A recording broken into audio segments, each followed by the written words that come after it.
오늘이 2월 14일입니다. 이날을 뭐 여러 가지로 기억하는 분들이 있을 텐데 사실 다음 달 이맘때쯤이면 뭔가 결정이 나 있을 것이고 그렇다면 대선 분위기가 무르익고 있다 이런 얘기도 이제 채 한 달도 안 남았다 이런 생각이 드는데 민주당이요 새 당사로 이전을 했고 그 새 당사에서 어제 문재인 전 대표가 후보 등록도 했습니다. 자, 그런데 엄청납니다. 이게 2,000평 규모의 빌딩을 샀습니다. 그런데 벌써부터 참 의리의리하죠. 네, 그렇습니다. 바로 지금 더불어민주당이라고 이 건물에 현판을 걸었습니다. 이 건물이요, 여의도 국회 앞에 있는 장덕빌딩이라는 곳입니다. 지하 4층, 지상 10층 건물이고요. 연면적이 1,900평. 2,000평 가까이 된다고 그래요. 네, 그리고 지금껏 이 민주당 당사에는 기자실이 없었거든요. 그런데 기자실도 별도로 만들었다고 합니다. 이 안규백 민주당 사무총장이요. 이 건물이 도대체 어떻게 샀느냐, 왜 샀느냐 했더니 19대 대선, 자 다음 대선이 19대 대선입니다, 여러분. 민주당 바람을 일으키는 전진기지로 하겠다. 조기 대선을 앞둔 내부 조직원들의 사기를 진작 떨쳐 일으키고 당원과 지지자들의 안정감을 높여주는 보금자리 역할을 할 것이다. 대단한 자신감이네요. 예, 그런데 저 얘기도 뭐 틀린 얘기는 아닌데요. 지금 대선은 정말 피를 말리는 싸움을 해야 되는 이런 그 큰 결전을 앞두고 보금자리를 만들자. 이게 조금 있잖아요. 분위기가 안 맞아요. 근데 제가 드리고 싶은 말씀은 잘 나갈 때 좀 조심하는 게 좋습니다. 이게 예. 지금 민주당이 잘 나가고 있잖아요. 뭐 지지율이요. 뭐 역대 최고치 뭐 40% 이상 뚫고 올라가고 너무너무 잘 나가고 있는데 이게 본인들이 잘해서 잘 나가는 게 아니고 이 박근혜 대통령과 이제 뭐 자유한국당인가 뭘로 바꿨잖아요. 새누리당이죠. 네, 네. 전신. 전신. 예. 거기서 잘못해가지고 그 반사 이득을 얻어갖고 잘 나가는 건데 이렇게 뭐 약한 뭐 축제 뭐 다 먹었다 하는 식의 우리가 다 뭐 대권 다 먹은 거다 하는 식의 이런 거는 조금 뭐 어떨까 싶어요. 본인들에게 정말 이게 플러스가 될지 좀 갸우뚱해지네요. 네, 제가 예전에 네. 이 민주당, 그러니까 열린우리당을 출입할 때는 이 영등포 청과물 시장에 청사가 있었던 기억이 나는데요. 자, 지금 대부분의 당들, 그러니까 자유한국당, 국민의당, 정의당 전부 월세살이를 하는데 지금 유일하게 이 자기 건물을 가지고 당사를 갖고 있는 곳이라고 하더라고요. 제가 기억에 정확하다고 하면 지금 입주를 했다고 하면은 구매했는 건 몇 달 전이고 제가 한 지난 10월인가 단신을 봤더니만 그때는 제가 기억하기에 90% 대출을 해서 샀다는데 오늘 보도를 봤더니만 80% 대출을 해서 샀다는 겁니다. 요즘 어떻습니까? 가계종합대책에서 가계빚이 많아서 난리라고 하는데 90% 내지 80% 빚을 내서 샀다? 굉장히 비정상적인 것이고 이것은 국민들에게 어떤 그 영향을 줄 수 있냐면 앞으로 정권이 바뀐다 하더라도 빚내서 집 사도 되겠다. 이런 영향을 미칠 수 있다는 점에서 과연 이와 같은 그 정치인들의 행태가 바른지에 대해서는 한번 반성해야 된다고 봅니다. 네, 두 분 좀 이제 비판적 말씀 많이 하셨는데 어쨌든 뭐 세 단장에서 간 집들이를 했는데 층별로 말이죠. 이 살펴보면 대단히 아주 럭셔리합니다. 10층에 카페 등 다목적 공간이 있고요. 9층, 8층, 7층 쭉 보시는 대로입니다. 최고위원실, 비서실장실, 실인데 또 식이네요, 저게. 4층, 당대표실, 대회의실 뭐 쭉 있습니다. 여기서 특이한 게요. 민주당 관계자가 이렇게 얘기했습니다. 2층, 3층이 다 대변인실, 공보국 프레스룸. 이게 다 기자들을 위한 공간입니다. 2개 층이나 기자들을 위해서 쓰느냐 했더니 정권이 교체되면 집권 여당으로서 언론 수요가 많아질 터라서 대국민 홍보 차원에서 그런다라고 얘기했는데 그전에는 당사에 아예 기자실이 없었어요. 네, 제가 보기엔 욕먹을 싸고요. 제가 볼 때는 두 분이 비판적으로 얘기해 주셨는데 저는 뭐 그 국간지킴이 사무총장으로서는 이해 못할 바는 아닙니다. 그전에 당사에 금융비용이 월 7,500만 원 정도 들어갔다라고 추정할 수 있는데 현재는 월세하고 임대료하고 은행 이자까지 해서 5천만 원 정도 들어가니까 2,500만 원이 세이브된다, 절약된다라고 해서 사무총장으로서는 그럴 수 있는 얘기인데 제가 볼 때는 당대표나 최고위원들이 정무적 판단 잘못한 것 같아요. 하물며 동네 구의원 선거 때도 앞배고는 차를 사거나 이사를 가지 않습니다. 네. 저 사람 혹시 정치하면서 뭔가 돈을 생겨서 저런 거 아닌가라는 생각 때문에 그렇게 조심하는데 하물며 대통령 선거를 앞두고 아무리 대세론으로 문재인 전 대표가 앞서 나가고 있다고 치더라도 저렇게 수백억 대 당사를 매입하는 것 물론 여의도에서 10층이면 다른 그 수십 층짜리 빌딩에 비하면 아주 작은 규모의 빌딩인 건 사실이지만 그럼에도 불구하고 국민들이 볼 때는 아, 저 사람들 벌써 다 됐다라고 생각하고 오만한 거 아닌가라고 비춰보기 때문에 제가 볼 때는 과유불급이다. 아무리 전진기지로 대선에 대한 자신감을 가진 건 좋지만 저것은 대선이 끝난 다음에 해도 될 수 있는 문제를 그 두세 달을 못 참나라고 해서 국민들에게 아, 저 사람이 여당이 뭔가 좀 열심히 뛰려고 하는 헝그리해 보이지 않고 부자가 된 듯한 오만과 교만으로 비치지 않을까 그런 점이 상당히 우려되는 지점입니다. 네, 그리고 신교수님. 또 한 가지요. 뭐 네 군데인가 이제 사무처 인력이 나눠져 있다 보니까 네, 이 그렇죠. 소통에 좀 그 지장이 있었다는 거예요. 근데 요새처럼 말이에요. 휴대전화가 잘 되고 SNS가 이렇게 발달돼 있는데 그게 꼭 그냥 같은 뭐 한 공간에 있어야지 소통이 된다. 이것도 조금 갸우뚱해지고요. 그다음에 지지자들이 몰려들어서 같이 뭐 얘기도 하고 그래 뭐 사랑방이 필요하다 이러잖아요. 네, 근데 그렇죠. 그 제가 이 선거 때 이렇게 직간접적으로 이렇게 경험한 걸로 보면요. 그 선거 사무실에요. 사람 많아봤자 소용없습니다. 바깥에서 뛰는 사람이 많아지죠. 그 선거 사무실에 보면요. 선거 때 이제 떡 같은 거 놔두잖아요. 네네. 와가지고 떡만 먹고 가는 사람들이 엄청 많아요. 정말 표를 어떻게 이렇게 구할 생각을 안 하고 그러니까 이거는 현장으로 많이 나가 있어야죠. 그렇죠. 현장으로 뛰어야죠. 근데 떡만 먹고 가는 사람 이렇게 해갖고 소용없고요. 그다음에 이게 선거는요, 의병 조직이 더 중요한 거예요. 이건 완전히 관군으로 해갖고 와갖고 그냥 뭐 보금자리, 뭐 카페, 뭐 이렇게 뭐 떡 먹고 저건 이런 이제 거는 집권한 예. 뒤에 위한 거라니까 뭐 그렇게까지 한 말씀만 보이는- 붙이겠습니다. 예. 200억 중에 20% 자기 돈이고 80%가 세금 냈으면은 180억은 결국은 국고 보조금으로 해서 나중에 세금으로 메꾼다는 겁니다. 그런 점 국민들 잘 봤으면 좋겠습니다. 네, 여러 가지 뭐 날카로운 말씀이 있네요. 자, 이런 가운데서 지금 말들이 갈수록 거칠어지고 있습니다. 이제 그 말말말을 여러분께 좀 소개를 해드리겠는데 그 말말말을 촉발한 게 바로 문재인 전 대표의 이 자신감 있는 거듭되는 발언입니다. 저 문재인이 대세다 이런 말들을 많이들 하는데 실제로 확인해 보니까 제가 대세 맞습니다. 제가 대세 맞습니다. 자, 이런 가운데서 지난 2012년 대선에서 양보를 했던 안철수 전 국민의당 대표 바로 거세게 맞받아쳤습니다. 바로 이 말입니다. 양보뿐만 아니라 도와줬음에도 불구하고 고맙다는 말은커녕 졌다고 하는 건 그건 인간으로서 도리가 아닙니다. 동물도 고마움을 압니다. 그런 말 하는 건 짐승만도 못한 겁니다. 저 얘기를 할 때 짐승 소리는 좀 빼시죠 했더니 그냥 밀어붙였다고 그래요. 네. 그만큼 서운하다는 얘기인데요. 제가 볼 때는 안철수 전 대표의 저 발언도 적절하지 못하고 문재인 전 대표도 아쉽다라고 하는 회고록에 쓰는 얘기도 적절하지 못한 것 같아요. 선거 때는 부직갱이도 나서서 도와줄 정도로 작은 도움만 줘도 아유 너무 감사합니다.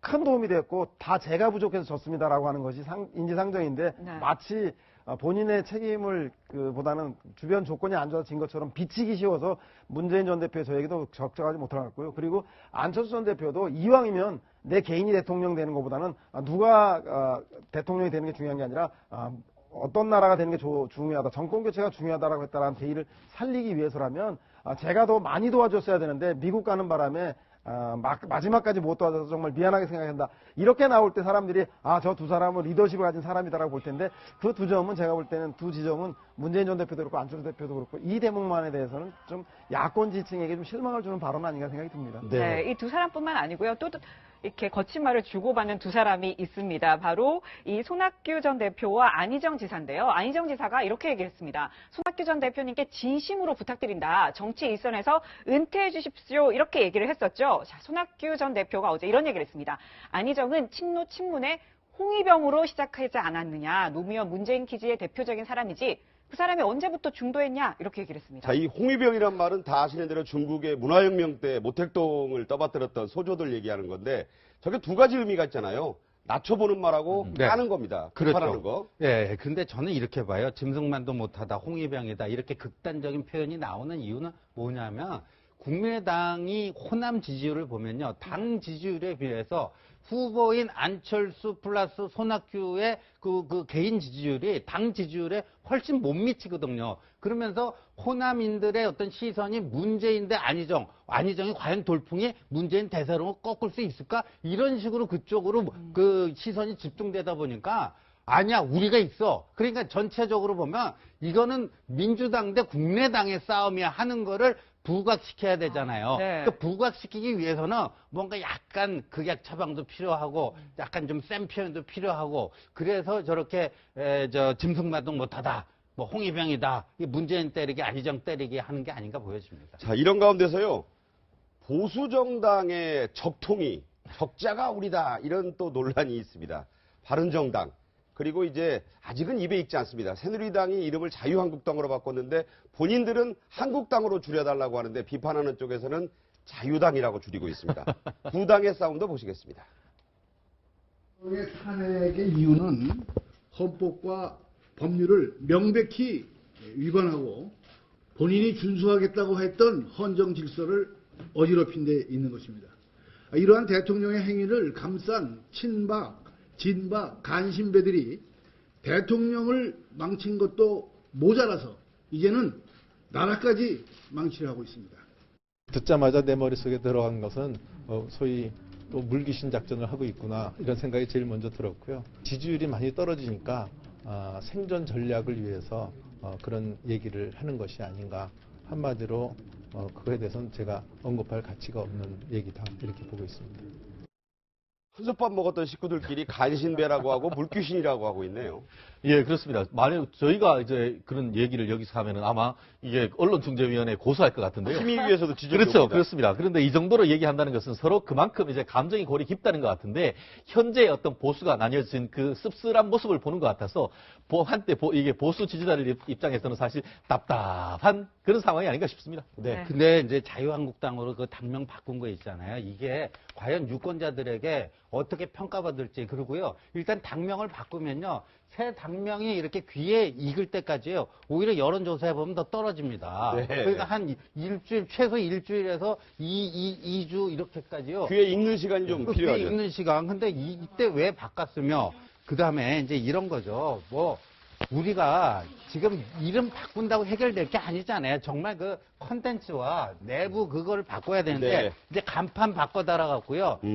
이건 그러니까 최순실이 최소한으로 개명한 거 비슷한 어떤 그건데. 너무 심하게 말씀하시는 거 아닙니까? 그러니까 그런 식으로 해서 뭔가 이미지 개선을 할 수 있다고 네. 생각하면은 이게 과연 국민들을 어떻게 평가할 것인가도 냉정히 봐야 될 것 같습니다. 네.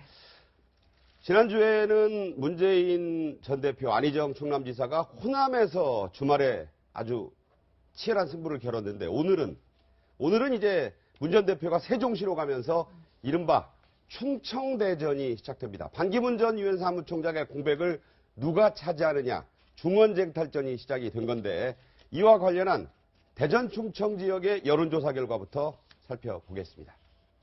네, 보시면요. 문재인 전 대표가 대전 충청 지역에서 30%에 육박하는 지지율을 얻고 있습니다. 그런데 보시면 안희정 지사 역시 추격세가 만만치 않습니다. 27%, 두 사람이 3%포인트밖에 차이가 나지 않는데요. 자, 이런 가운데 안희정 지금 지사가 충청 향후회를 찾는다. 그럼 뭔가 계기가 될 수 있지 않을까요? 원래 이게 반기문 전 총장 때문에 연기됐던 거잖아요. 네. 그렇죠. 지난달에 원래 그 반기문 총장을 위해서 신년 교례를 준비했다가 반기문 총장이 갑자기 불출마하면서 충청 대망로에 바람이 꺼지면서 안 하기로 했다. 네, 안 하기로 했다가 안희정 지사가 요새 지지율이 상승함에 따라서 아주 충청 향후에서 정무적으로 판단을 하신 것 같다는 생각이 드는데 정무적으로? 정무적 판단. 네. 제가 볼 때는 그렇기 때문에 안희정 지사가 그 충청 맹주, 충청 대망론의 핵심적인 상징인 충청남도 도지사를 하고 있기 때문에 아마도 충청도에서의 지지율이 더 상승하고 문 전 대표하고 그 지지율이 바뀔 역전이 될 가능성이 상당히 높습니다.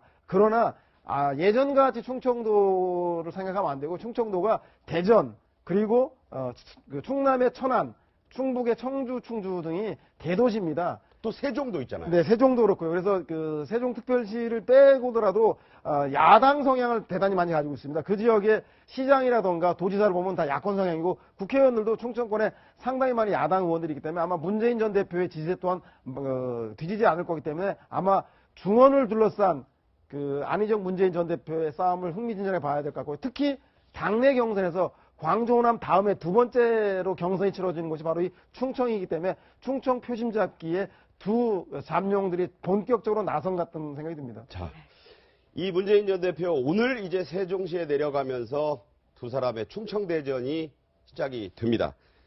이런 가운데서요, 안희정 지사가 보수층의 마음을 잡기 위한 것처럼 보이는 발언을 그제 했습니다. 들어보겠습니다.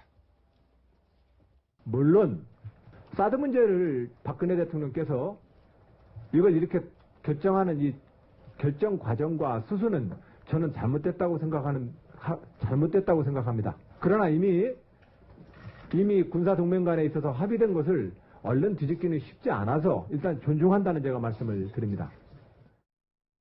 사드에 대한 이 입장은 여러 번 나온 건데요. 안희정 지사는 이 밖에도 보수 중도층이 들으면 상당히 고개를 끄덕일 만한 일련의 발언들을 했습니다. 한번 저희가 모아봤습니다.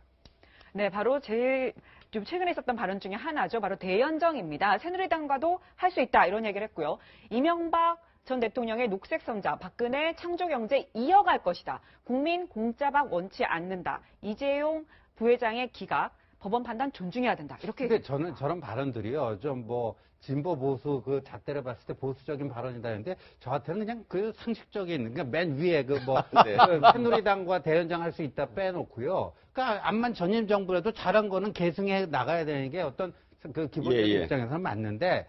물론 이제 안희정 지사는 이게 뭐 그 정치공학적 접근을 한 게 아니라 본인의 가치와 철학에서 저런 이야기들이 나왔다라고 이제 강조를 하고 있습니다만 방금 전에 이제 네. 충청에서 그거를 뒤집으려고 한다. 그런 네. 것과 관련해 갖고 좀 얘기를 해보면요. 네. 저런 멘트들이요. 충청에서 문재인 대표를 추월해 나가는데 상당히 도움이 될 수 있을 거라고 봐요. 예. 왜냐하면 그런가요? 충청의 어떤 그 민심이 이 박근혜 정부 들어와서 보면요. 네. 그 부울경 그 PK 있잖아요. 부산, 울산, 경남. 경남. 거기랑 거의 박근혜 정권에 대한 지지도라든가 여러 가지 그 여론조사상으로 나타나는 지표를 보면 비슷합니다. 그러니까 그 충청의 어떤 그 특성상 저런 이야기들 본인이 또 충청지사기도 하고 그래서 그 충청에서 그 문재인 대표를 따라잡은 다음에 네. 그 여세를 몰아서 호남까지 간다는 그런 점에서는 이거 상당히 보탬이 되는 그런 네. 발언이 될 수 있겠다 보여집니다. 네, 그렇습니다. 사실 지난번 같은 경우에는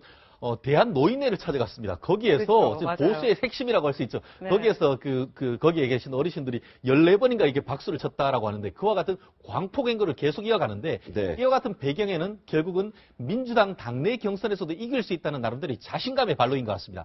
만약에 당내 경선을 의식한다고 하면 이와 같은 발언하기가 쉽지 않죠. 그렇죠. 네. 그런데 본인으로서는 지금 아시다시피 100% 완전 국민 경선에 기대를 걸면서 그 너머를 지금 생각하는 전략인 것 같은데 네. 사실 주위에 있는 사람들은 그래서 조마조마하다라고 하지만 본인의 소신 발언을 이어가고 그것이 외연을 확장하는데 굉장히 큰 힘이 되고 있는 그런 어떤 전체적인 흐름을 보인다 이렇게 해석할 수 있을 것 같습니다. 네. 충남 엑소의 어떤 그런 행복, 어떤 궤적을 네. 빚을지 궁금한데요. 네, 아까 말씀하신 것처럼 뭐 행보, 뭐 굉장히 상승세를 타고 있다 이런 말씀을 하셨는데요. 아니나 다를까 안희정 캠프에서는 요즘 좀 우리가 이런 상승세에 좀 조심해야 된다, 겸손해야 된다라고 하면서 겸손령이 내렸다고 해요. 겸손령이 뭡니까? 예.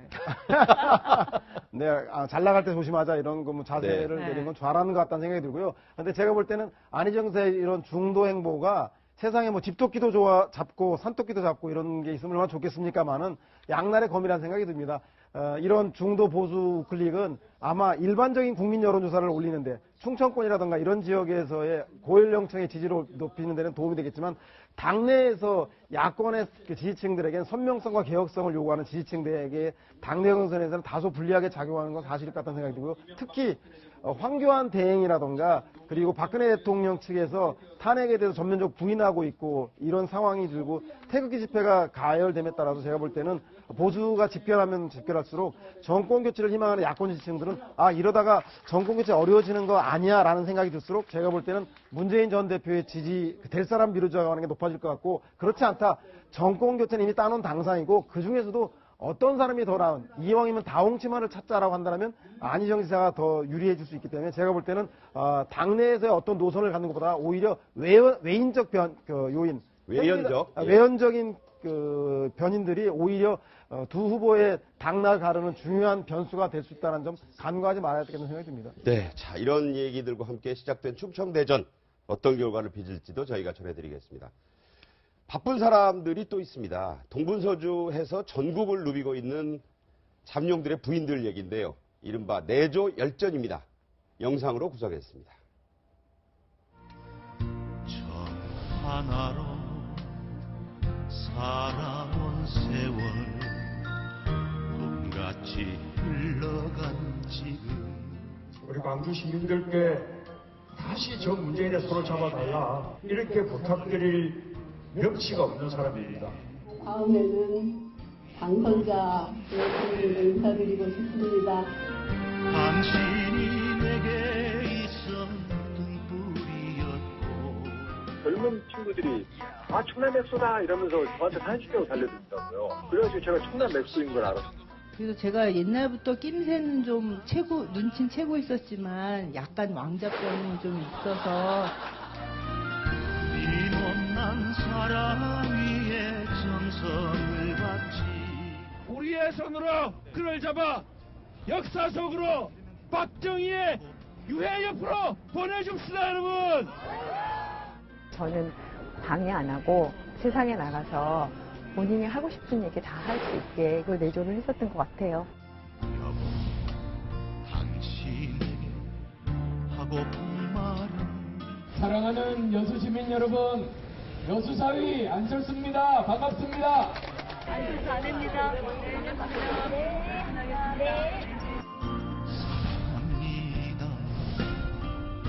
사랑합니다. 그 한마디 잘 보셨습니까? 자, 이런 내조 열전, 저희가 부인들의 형태를, 스타일을 이렇게 한번 분류를 해봤습니다. 한번 보여드리겠습니다. 먼저 야전형 내조죠? 네, 그렇습니다. 바로 문재인 전 대표와 김정숙 여사. 자, 김정숙 여사는요, 벌써 6개월째 이 호남에서 1박 2일 자원 봉사를 한다고 합니다. 목욕탕도 가고요, 풍산 노숙까지 하고, 전남 섬지역에서 순회 봉사를 한다 해서 오히려 부인이 낫다, 이런 평가가 나온다고 합니다. 반년째 저러고 있다고 그래요. 네. 역시 경험자는 다르다. 경험자는 다르다? 네. 네. 말도 참 재밌게 하시는 것 같습니다. 지난번 대선에도 지금도 후보자 부인입니다. 다음번에 올 때는 당선자 부인으로 오고 싶습니다. 네. 국민들한테 굉장히 던지는 메시지가 정말 오히려 문재인 후보보다 훨씬 더 간명한 것 같은데요. 나름대로 그 의미가 있고 그와 같은 활동 때문에 지금 어떻습니까? 민주당뿐만 아니고 이 문재인 대표에 대한 호남의 지지세가 완전히 그냥 떴지 않습니까? 그런 점에서 상당 부분 내조를 넘어서 외조했다는 점은 지금 문재인 대표의 어떤 아바타로서 역할을 거의 100%, 200% 하고 있는 그런 상황이에요. 아바타라고만 하시면 안 되죠. 사실 하다 보면 못 오지 않습니까? 네, 네. 그 이상 역할을 한다는 점에서 소프트하게 다가가는 네. 그런 점에 아마 굉장히 큰 어필을 하고 있는 거 아닌가 싶습니다. 아바타라기보다는 어떤 네. 정치적 내조자가 아니라. 내조자. 네. 네, 현장 기자들을 만나도 되게 흔쾌히 만나서 많은 얘기를 하시고 어떤 자리든지 노래를 그렇게 거리낌 없이 하시고 굉장히 중요합니다. 어떤 거 할 때 곡 한 곡 불러라고 하거든요. 네. 그럴 때 이제 빼지 않고 그렇게 한다는 것은 굉장히 친근감 있게 오히려 문재인 대표는 약간 샤이하고 약간 좀 수줍어하는 반면에 사모님이 그와 같은 역할을 잘 보완하는 그런 상황인 것 같습니다. 노래를 또 굉장히 잘한다고 해요. 성악가잖아요. 네. 자, 두 번째로 넘어가겠습니다. 김미경 서울대 의대 교수죠. 안철수 전 대표의 부인인데 원래 네. 이분이 2012년 전후에는 상당히 조용했고 네. 그림자형이었는데 현장형으로 탈바꿈하고 있다고 합니다. 네, 그렇습니다. 지난 2달간 호남을 4차례나 방문을 했고요. 최근에는 남편과 함께 TV 출연을 하면서 SNS 라이브 쇼까지 하면서 굉장히 적극적으로 그동안 그림자형이다라는 평을 받아왔었는데 거기서 탈피하고 있다 이런 평가를 듣고 있습니다. 그러니까 그 안철수 의원 부인 김미경 교수는 저기 그 문재인 전 대표 부인 그 김정숙 여사하고 좀 대조적인 것 같아요. 원래 그랬었죠. 예, 저 김정숙 여사가 굉장히 적극적인 스타일이라면 좀 다소곳하게 은근하게 이렇게 다가가는 이런 스타일인데 이제 최근에 저런 변화가 아까 안철수 의원이 뭐 짐승반도 못하다. 뭐 이런 거하고도 저는 어떻게 보면 큰 맥락에서는 좀 통하고 있다라는 생각이 드는데 네, 네. 여수댁이라고 하는 이제 그 호칭을 새로 만들어서 실제로 본인이 여수가 고향이죠. 그 여수가 고향이니까 그러니까 안철수는 여수의 사위 뭐 이런 거도 그러니까 호남과의 어떤 연고성을 강조하기 위해서 네. 그러니까 본인 노출을 좀 더 적극적으로 할 필요가 있다. 그러니까 이게 김미경 교수 어떤 개인의 판단이라기보다는 안철수 캠프의 전체적인 어떤 전략적 그림 속에서 부인이 여수 출신이고 뭐 이런 것들을 조금 더 강조할 필요가 있다 하는 속에서 지금 최근에 이런 적극적인 행보가 나오고 있지 않나 보여지네요. 자, 본인 별명은 충남의 엑소인데 최근 선풍적 인기를 끌었던 드라마에 도깨비라는 게 있습니다. 그 도깨비의 검은 목도리를 또 유행시켰던 이 빨간 목도리죠. 제가 죄송합니다. 빨간 목도리인데 자, 안희정 지사의 부인 얘기인데 민주원 씨죠. 친구 같은 동지형이다. 이런 얘기가 지금 퍼지고 있어요. 네, 방금 말씀하신 것처럼 패러디 동반 촬영을 했고요. 충남에서 봉사활동도 굉장히 적극적으로 하고 있다고 합니다. 그리고 이재명 성남시장의 부인 김혜경 씨 같은 경우에는요. 2006년부터 벌써 5번째 선거 내조를 하고 있습니다. 최다 아니겠습니까? 그리고 남편의 대리인 역할도 아주 톡톡히 하고 있다고 합니다. 민주원 씨 같은 경우에는 뭐 그야말로 이 영화 촬영처럼 하는 여러 장면들도 보여주고 있어요. 네, 아마 젊은 층에 어필하기 위해서 감각적으로 하고 있는 것 같은데요. 저는 제가 볼 때 그동안 후보자들의 아내, 후보자들의 부인들이 한국 정치에서는 그동안은 사실상 현모양처형, 나서지 말고 뒤에서 은근히 도와주는 역할들을 어르신들이 좋아한다 그래서 유권자들도 많이 배운 사람, 나대는 사람보다는 뒤에서 조용히 묵묵한 사람을 좋아한다라는 게 속설이어서 주로 굳은 일, 목욕탕 가서 등 밀어주고 그리고 굳은 일하고 봉사활동하고 여러 개 하고요. 예, 식사 배식 활동, 봉사활동 이런 걸 선호했는데 이제는 좀 시대가 많이 달라지지 않았겠습니까? 그래서 저는 오히려 안희정 지사라든가 이재명 시장의 부인들에게는 이렇게 현모양처형보다는 워킹맘, 적극적으로 일하는 여성들을 대변해주는 그런 활동을 좀 해보는 건 어떨까 생각이 들었습니다. 많이 현모양처로 뒤에서 조용히 내조하는 영부인도 모습도 아름답지만 미셸 오바마처럼 적극적으로 사회활동하는 사람도 보기 좋지 않습니까? 한국에도 이제는 젊은 후보들의 부인들은 저렇게 내조형이 아니라 본인의 목소리를 가지고 사회에 참여하고 본인의 주장을 할 수 있는 그런 시대를 열어주는 건 어떨까라고 기대해 보겠습니다. 네, 실제로 정치를 네. 하셨으니까 의원님 같은 경우에는 네. 정치하실 때 좀 어떤 스타일의 부인이 정치하기에 좀 큰 도움이 됩니까? 그러니까 그 지역구의 어떤 정서, 지금 우리 서 소장이 얘기한 것처럼 그런 현모양처형을 좋아하는지, 좀 네네. 현대적인 적극적인 그 활동 스타일을 좋아하는지, 지역구마다 그 지역적 특성이 있지 않겠습니까? 그렇겠죠. 그런 예. 거에 따라서 뭐 해야 되는데요. 그런데 아직은 있잖아요. 이 부인 보고 찍는 게 아니잖아요. 그러니까 중요한 건 일단 후보죠. 예, 그러니까 부인이 표를 깎아먹을 수는 있어요. 부인이 어디 가서 조금 뭔가 그 지역 유권자들의 마음에 또 정서에 반하는, 어긋나는 뭐 이런 언행을 했을 때는 하게 하면 안 된다. 그게 바로 이렇게 그냥 그 구전이 되면서 말이에요.